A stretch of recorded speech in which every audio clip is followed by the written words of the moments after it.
Hello everyone, welcome back to our channel.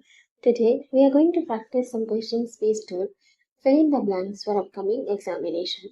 तो आज हम fill in the blanks पर बेस कुछ क्वेश्चन की प्रैक्टिस करेंगे जो कोई एग्जाम्स के लिए इम्पोर्टेंट रहेगा. So let's start. Question number 1. She was absorbed dash reading by to in act. तो ये फिक्स प्रपोजिशन का क्वेश्चन है. आज कई क्वेश्चन हम प्रैक्टिस करेंगे फिक्स प्रपोजिशन पर बेस्ड. तो बताइए एब्सॉर्ब्ड के साथ कौन सी प्रपोजिशन आएगी. By to in eight.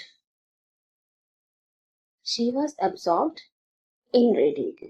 Absorbed अपने साथ इन प्रपोजिशन लेते हैं, तो फिक्स प्रपोजिशन है. आंसर हो जाएगा इन. और जैसे कुछ वर्ड्स हैं जैसे इन्वॉल्व्ड इन, एंगेज्ड इन, इमर्स्ड इन, ये सब अपने साथ फिक्स प्रपोजिशन इन का यूज करते हैं. ठीक है, किसी चीज में डूबे रहना, किसी चीज में बिजी रहना, इन्वॉल्व्ड इन, एंगेज्ड इन, इमर्स्ड इन, ठीक है, अब्सॉर्ब्ड इन, तो इन सब के साथ आप इन प्रपोजिशन का यूज करेंगे. इन एंगेज इन का मतलब है किसी चीज में बिजी रहना. और एक प्रपोजिशन होती है एंगेज टू. एंगेज के साथ हम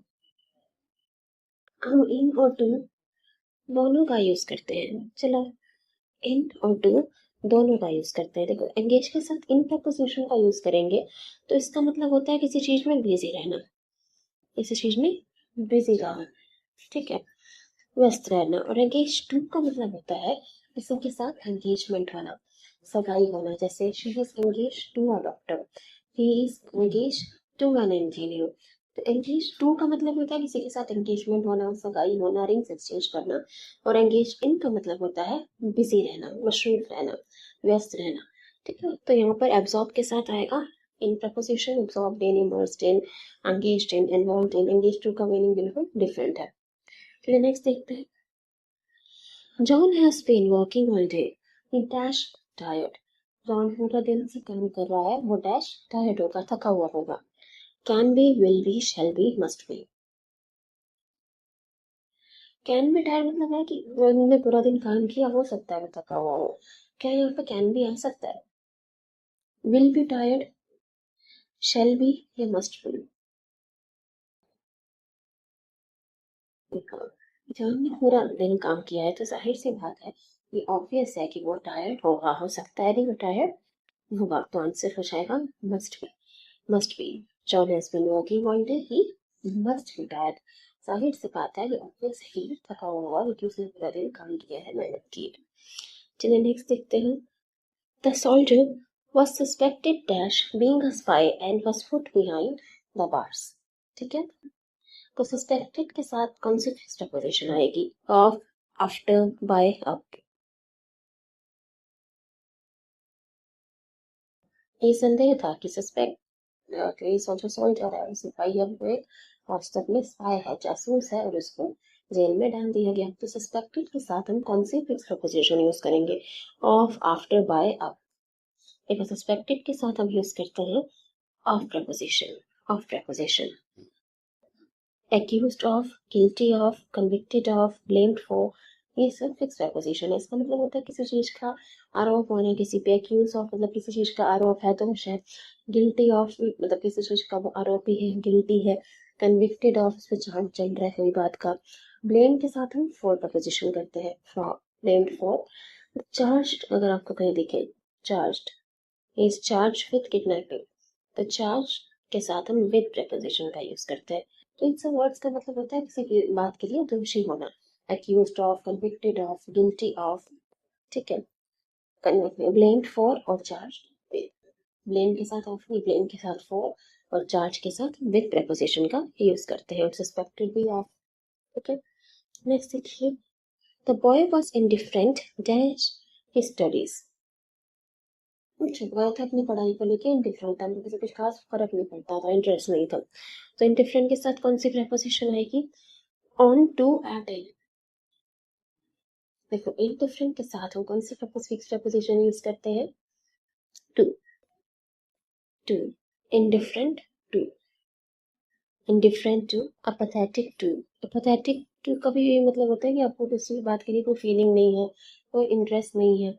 इंडिफरेंट के साथ भी हम टू का यूज करते हैं. तो indifferent to, apathetic to. Next देखिए.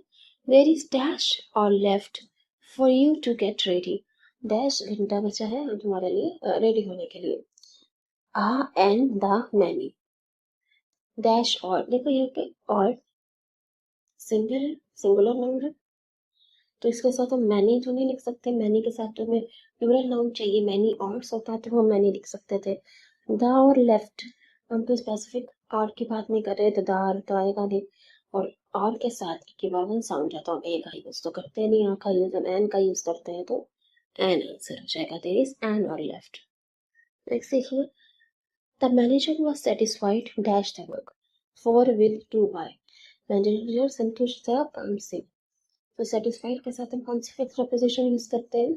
सेटिस्फाइड के साथ विद प्रपोजिशन का यूज किया जाता है। With, satisfied with, prepared with, ready with, क्या इन सब के साथ हम विद प्रपोजिशन का यूज करते हैं। Satisfied with, prepared with, ready with. चलिए नेक्स्ट देखिए, he is afraid dash Heights.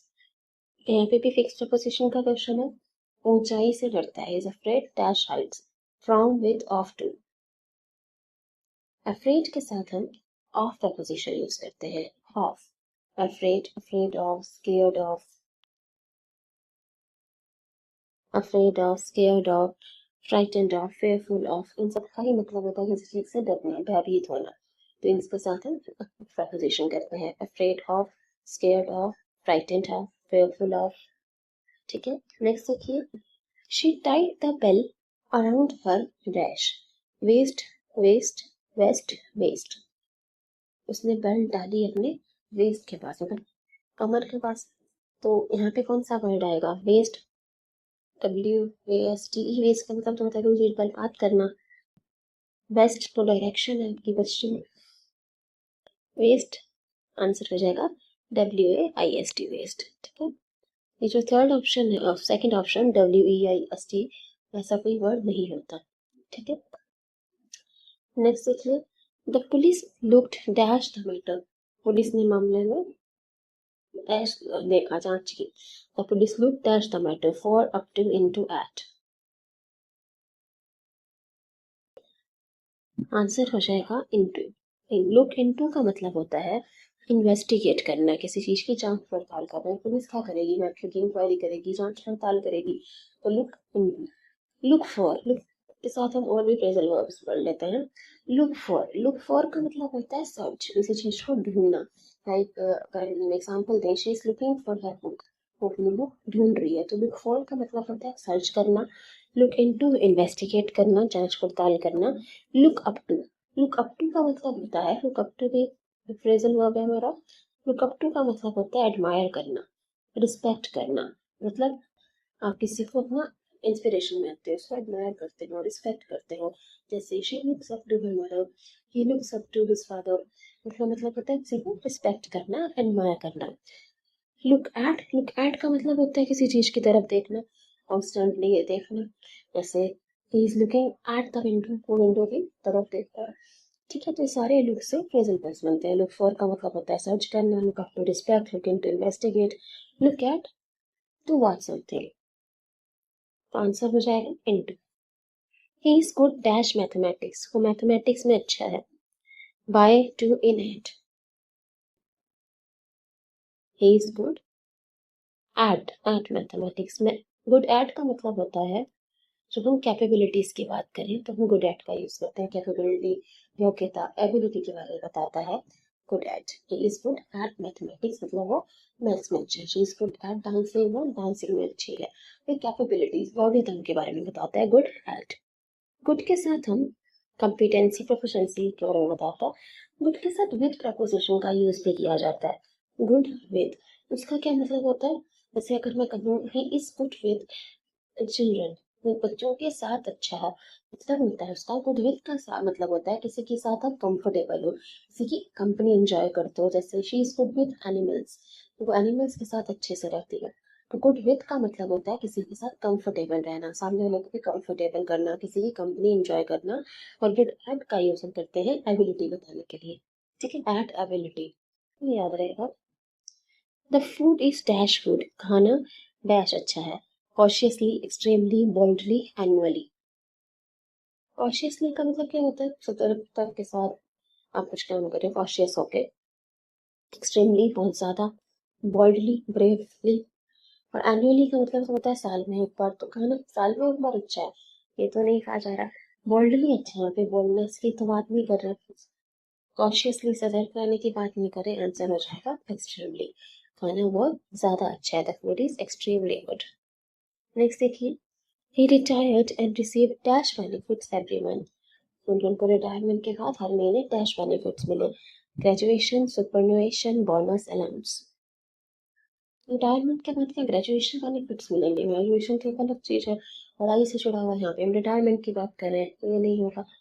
Receive bonus benefits, bonus होता है जो आपको एडिशन टू पे मिलता है, तो रिटायरमेंट के बाद होने वाला जो अमाउंट है वो बोनस नहीं है।